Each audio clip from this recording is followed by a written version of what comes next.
Hi guys! Welcome to our channel! So ECQ na ulit. And kung nag-iisip kayo kung ano mga pwede natin ulit gawin with our kids, this is one thing that we can do.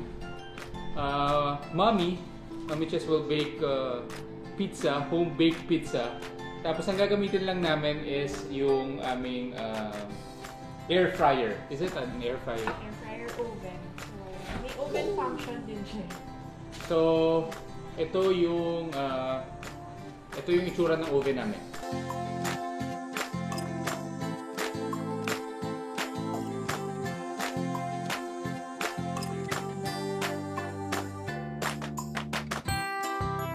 So, okay. So, nakita niyo na ang oven namin. What we're going to do now is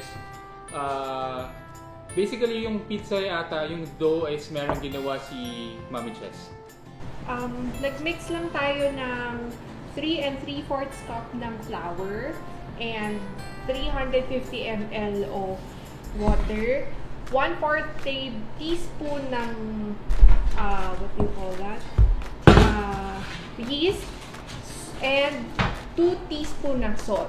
Tapos, usually, pwede nyo itong gawin overnight yung dough. Pero sa amin, kasi mainit naman sa Pilipinas, so usually sa morning kami gumagawa para i-bake ng merienda sa afternoon. So, aside from that, hinati ko na yung dough into 2 dough balls. Tapos, medyo winner ko na siya, medyo ninid ko na siya. Pero, technically, no need pizza dough to, kaya madali lang siyang gawin.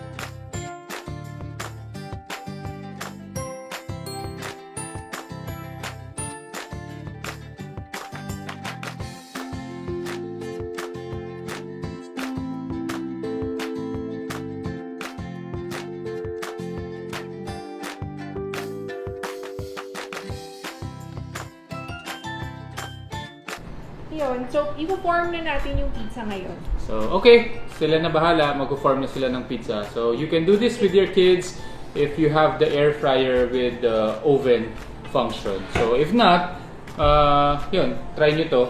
You can find this in, where did we buy this? Abenson. So, we bought this in Abenson.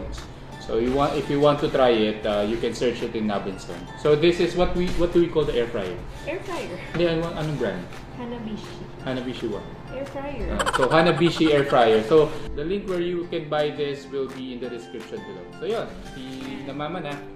Yan. So, ang gagawin lang natin, we have to, para hindi dumikit yung dough sa kamay natin and dun sa ano natin, lightly flour lang natin, lagay lang natin dun sa pan. Tapos, kunin natin yung isa nating dough ball and lagay natin dito. Tapos, ininid na natin siya. So, lagyan lang natin ng konting flour. Wala kaming rolling pin, kaya ito na lang muna yung gagamitin natin to roll the dough. Pero dati, kinakamay lang din namin yan.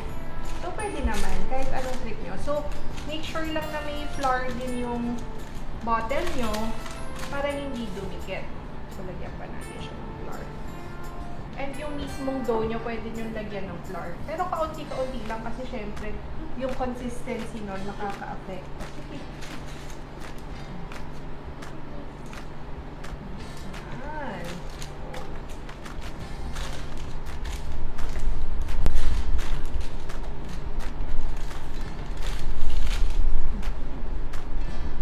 After nyo i-roll yung dough, lalagyan nyo na siya ng toppings. So, kayo na bahala kung anong topping yung gusto nyo. Pwedeng white sauce, pwedeng red sauce, pero in our case, ngayon, red sauce muna kami. Lalagyan muna natin ng lagyan natin ng sauce. So, this is just an ordinary tomato sauce.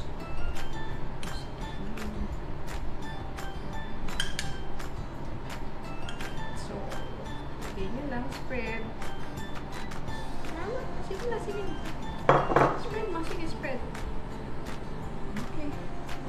Spread natin. Tapos pala, bago ko ituloy, yung oven, i-preheat nyo na siya 1 hour before kayo mag-bake. Kasi yung mga oven naman natin, it's not meant for pizza talaga. So, kailangan kasi mainit na mainit yung temperature natin. So, after nyan, lalagyan na natin siya ng cheese. Cheese na ako. Where's the cheese? Yan. Sige. Very good. Oo.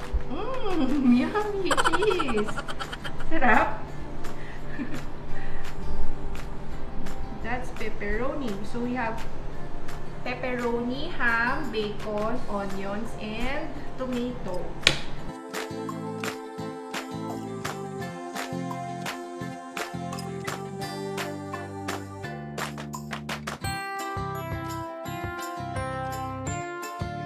Ayan. So, sarap yan.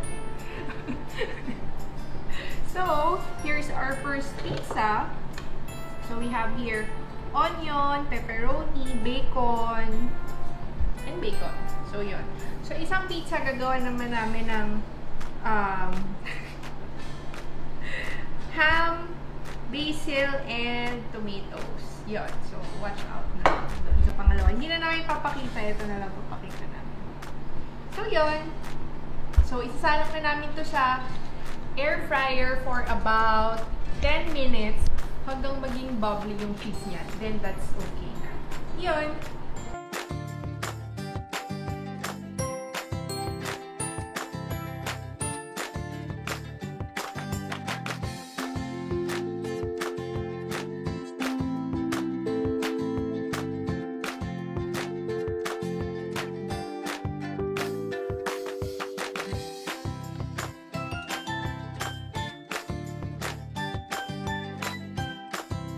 So, tapos na. Yay! So, in a span of what? 15 to 20 minutes. So, we made 2 pizzas.